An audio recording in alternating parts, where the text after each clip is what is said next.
on va venir évoquer quelques solutions, quelques pistes et pourquoi. Comment on peut venir travailler sur ces problèmes de peau, ces problèmes d'acné, ces problèmes d'inflammation, etc. Alors d'abord, je voulais vous parler de la naturopathie très rapidement pour vous dire en quoi elle peut vous être utile, la naturopathie. Eh bien, c'est une discipline qui va vous permettre déjà de découvrir, là vous l'avez déjà un peu découvert, hein, le pouvoir de notre esprit sur le corps. Quand on va mal dans sa tête, c'est le corps qui répond et qui parle à notre place. Elle va nous permettre de retrouver la sérénité, d'être beaucoup plus tranquille, beaucoup plus zen, agir sur notre fameux stress, sur nos émotions. Elle va nous permettre également de comprendre la maladie pour pouvoir aider le corps à retrouver sa pleine santé. Si on ne trouve pas la cause, si on ne comprend pas, ça reviendra toujours. Elle permet aussi d'évaluer notre charge toxique. Effectivement, grâce au naturopathe ou à la naturopathie, vous allez pouvoir savoir quel organe est impacté. Du coup, vous allez pouvoir mieux le détoxifier, mieux le détoxiner, notamment aussi au niveau du corps, mais aussi des cellules et de l'organe. Vous allez pouvoir refaire le plein d'énergie avec la naturopathie. On est là pour vous revitaliser, vous redonner de l'énergie, vous faire vous lever le matin en pleine forme. Découvrir aussi une alimentation vivante, dite physiologique et surtout qui vous est adaptée. Tout le monde ne peut pas manger la même chose, malheureusement. Donc, favoriser vraiment la capacité d'auto-guérison, d'autorégulation, donc pouvoir retrouver cette capacité que l'on a tous en nous et qu'on perd petit à petit parce qu'on prend des fois beaucoup de médicaments et qui entravent cette capacité d'auto-guérison. Et surtout, devenir autonome dans la gestion de sa santé. Ça, c'est primordial et c'est pour moi la chose la plus importante. C'est ma mission de vie, je pense. C'est que vous puissiez vraiment vous retrouver dans une autonomie complète en sachant exactement quoi faire quand vous avez une poussée d'acné, par exemple. Alors, les axes à travailler, c'est pour moi ceci. C'est-à-dire, on va avoir l'axe psycho-émotionnel, l'axe digestif, puis l'axe hormonal sur lesquels on va pouvoir jouer. Alors, l'axe neuropsycho-émotionnel notamment, la première chose, ça va être d'éviter la charge mentale. La charge mentale, elle vient très rapidement et donc le fait de se dire je vais commencer à travailler sur ma charge mentale, ça va faire plein de bénéfices. Alors, pour travailler sa charge mentale, il y a tout un tas de techniques et je vous invite d'ailleurs à retrouver ma vidéo sur YouTube « Diminuer sa charge mentale ». Dans cette vidéo, j'y mets tout un tas de choses, notamment des exercices de respiration et j'y parle aussi un petit peu des fleurs de bac. Alors, les fleurs de bac, je vais vous en parler tout de suite. Il y en a une qui est vraiment exceptionnelle quand le cerveau s'emballe. Quand on est vraiment en rumination le soir avant de se coucher, par exemple, et qu'on n'arrive pas à se concentrer tellement on rumine, où je vous ai mis la petite roue du hamster, et c'est vraiment ça, c'est quand le petit vélo il se met à tourner, on ne peut plus l'arrêter. Eh bien, c'est le marronnier blanc, la fleur de marronnier blanc, ou appelée white chestnut. Déjà, ça, c'est une fleur de bac que vous pouvez essayer très rapidement pour peut-être venir apaiser votre charge mentale. La deuxième solution, c'est de travailler avec des petites applications de méditation avec lesquelles vous allez pouvoir faire de la méditation dite guidée pour pouvoir commencer à apaiser un petit peu aussi votre mental, votre stress. Et la troisième chose, ça va être de respirer. La respiration, il n'y a pas mieux. Ça ne coûte pas cher, ça demande juste un petit peu de temps, un petit peu d'entraînement, mais après, au moindre coup de stress, vous allez pouvoir inspirer profondément et vraiment venir lâcher toutes ces toxines du cerveau, on va dire. Donc pareil, vous avez des petits exercices de respiration dans cette vidéo, notamment la respiration dite alternée, où je vous montre vraiment comment la travailler. Cette respiration alternée, elle va venir réguler le taux de cortisol, mais aussi voilà, au niveau du système nerveux. On a deux types de systèmes nerveux et du coup, on a celui qui accélère, celui qui freine. Le but, c'est de venir vraiment apaiser tout ça et équilibrer, être dans l'équilibre. Et puis, bien sûr, avoir une activité physique. Je vous ai rappelé tout à l'heure que le cortisol, notamment, était une hormone d'action. Sauf que si vous restez dans votre canapé ou devant votre bureau toute la journée, vous n'êtes pas dans l'action. Et du coup, cette hormone s'accumule. Effectivement, elle va venir s'accumuler. Il faut la vider de temps en temps. Et donc, pour pouvoir la vider, il n'y a rien de tel que de faire un peu de sport. D'accord? Et voilà, il y a différents types de sports qui peuvent être adaptés en fonction de ce que vous pouvez faire. Mais il n'y a rien de tel. Et la première chose, ce serait peut-être d'aller marcher une demi-heure, 3 fois par semaine. Et ça vous ferait un grand, grand bien. Déjà, ça vous aère. Et en plus de ça, ça vous fait dépenser un petit peu ce cortisol. Donc ça, c'était déjà pour vous apporter quelques solutions à mettre en place. Le deuxième axe, c'est l'axe digestif, bien sûr. Et là, il y a beaucoup de choses à faire.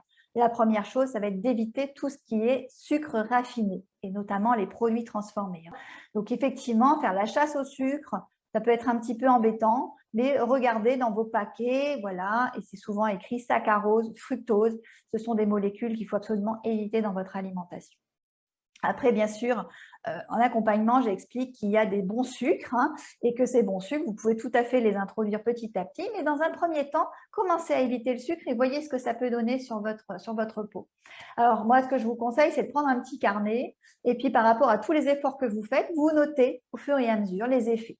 Si vous voyez des choses, peut-être plus d'acné, peut-être moins d'acné, etc., notez tout ce qui vient. Et puis la deuxième chose, ça va être de tenter de diminuer les produits laitiers, nos fameux amis, absolument pas.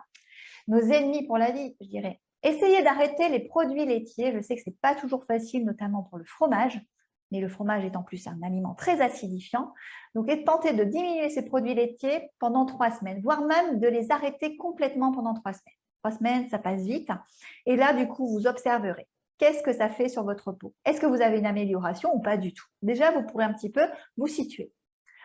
Ensuite, vous pouvez aussi essayer d'arrêter le gluten. Alors, peut-être pas tout en même temps. Faites ça sur des périodes séparées ou en même temps, effectivement, si vous êtes très motivé.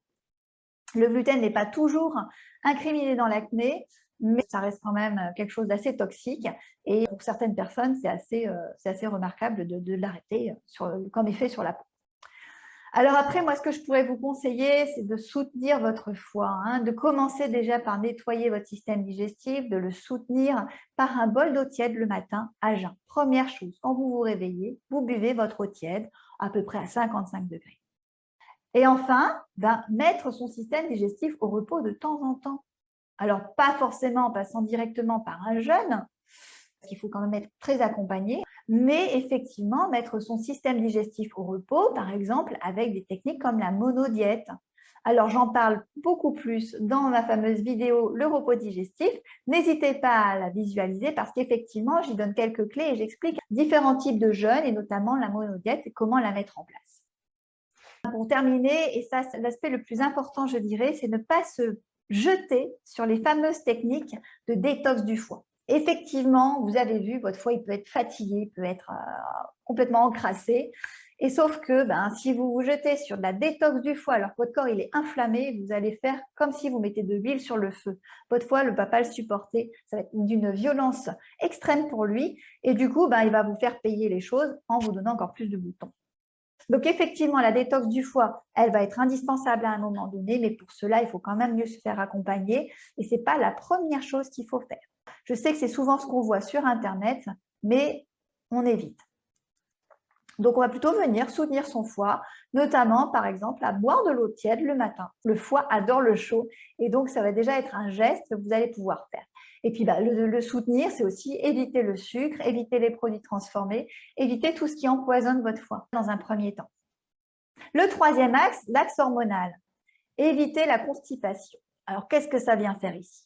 En fait, dans votre système digestif, au niveau de l'intestin grêle, vous allez avoir un microbiote, d'accord, qui gère les hormones. Et oui, il y a une petite partie qui est juste faite pour ça, avec des enzymes très spécifiques. Et donc, quand dans ces enzymes, notamment quand ce microbiote-là il est déséquilibré, eh bien, lié à la constipation notamment, eh bien, ces enzymes peuvent être soit très basses, soit très hautes. Quand elles sont très hautes, elles vont venir prendre les oestrogènes et en fait, hop, les rebalancer dans la circulation en redonnant des oestrogènes beaucoup plus agressifs, on va dire. Et elle peut faire pareil avec les androgènes. Si par exemple cette hormone, cette enzyme était à un niveau beaucoup plus faible. D'accord?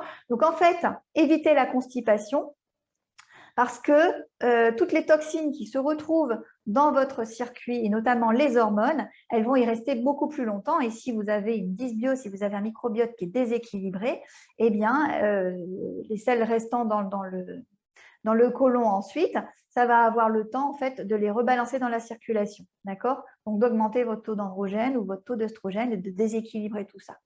Donc première chose, et oui, on évite la constipation.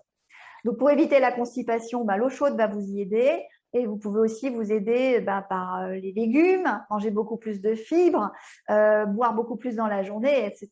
Et après, il y a d'autres petites choses qu'on pourrait rajouter dont je parle dans la compagnie.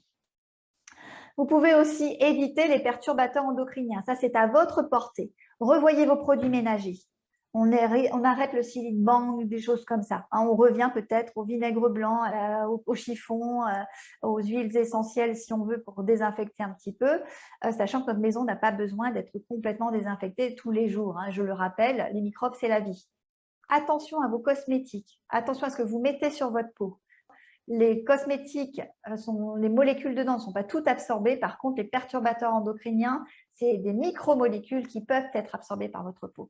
Ensuite, on va avoir l'alimentation conventionnelle. Je vous ai parlé tout à l'heure des hormones, des antibiotiques. Effectivement, elles sont sujettes à avoir beaucoup plus de perturbateurs endocriniens en elles. Donc, on fait attention. On va préférer peut-être manger un petit peu moins de viande, mais de meilleure qualité, voyez. Et puis attention aux légumes, etc. Les légumes conventionnels qui sont riches en engrais, en pesticides. Et l'eau du robinet est l'un des premiers éléments qui est riche en perturbateurs endocriniens. Donc, on va peut-être se renseigner sur comment je pourrais filtrer mon eau de façon efficace. Alors, juste pour info, filtre Berkeley, les cuves à gravité comme ça, ou les filtres Doulton sont de bonnes informations. Et puis, je vous invite à aller voir un petit peu, creuser un petit peu ce sujet pour pouvoir peut-être avoir une bonne eau, bien boire, mais avoir une eau de qualité qui rentre dans votre corps. Alors là, encore une fois, on va devoir soutenir notre foie parce que le foie, en fait, il vient détoxifier vos hormones. Donc, il vient préserver votre équilibre hormonal. Un foie qui ne va pas bien, c'est un déséquilibre hormonal assuré. Donc, effectivement, là, pour venir soutenir, je vous donne une astuce vraiment à travailler et à faire tous les jours, c'est d'utiliser de la chaleur sur votre foie. Votre foie, il aime le chaud. Et donc, pouvoir appliquer une bouillotte chaude sur votre zone du foie qui est sous le sein droit, d'accord? Eh bien, ça va pouvoir venir le soutenir, l'aider, le réconforter. Et en plus de ça, en hiver, c'est toujours très, très agréable. Et encore une fois, avoir une activité physique régulière de 3 fois 30 minutes va permettre de pouvoir réguler votre système hormonal. Alors, les erreurs souvent faites, attention ici encore, conseil. Se fier uniquement aux cosmétiques et à leurs promesses. Je sais, on l'a toute faite et on espère toujours que la dernière crème de chez machin va vous faire disparaître vos boutons parce qu'elle le promet. Non, attention. Et attention aussi à la comédogénicité de ces produits. D'accord? Deuxième chose, prendre des compléments, magnésium, zinc, etc., à l'aveugle, sans savoir pourquoi vous les prenez, juste parce que dans le magazine, machin, vous avez vu que le magnésium, alors oui, le magnésium est bon pour l'acné, mais est-ce que vous en avez vraiment besoin? Est-ce que le zinc est vraiment ce qu'il vous faut? Etc., etc. Donc, les compléments alimentaires, oui, mais on ne les prend pas à l'aveugle, pas n'importe comment, on se fait accompagner. Troisièmement, avoir une approche beaucoup trop globale, beaucoup trop symptomatique, un petit peu comme la médecine conventionnelle. J'ai des boutons, je vais éradiquer mes boutons, je sais que c'est un microbe, donc je vais venir nettoyer ma peau, etc. pour enlever le microbe. Aïe, aïe, aïe, aïe, aïe.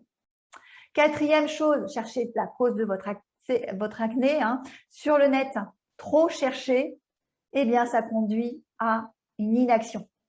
Donc, mieux vaut être dans l'action, mieux vaut une action qui n'est pas parfaite qu'une inaction parfaite. Donc, effectivement, trop chercher la cause, à un moment donné, il faut se poser et puis se dire, je commence à agir et peut-être par l'alimentation, par exemple. Attention, il ne faut jamais sous-estimer non plus l'impact de nos hormones dans l'acné.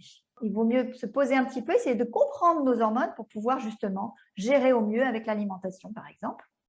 Et attention, souvent, les gens abandonnent beaucoup trop vite.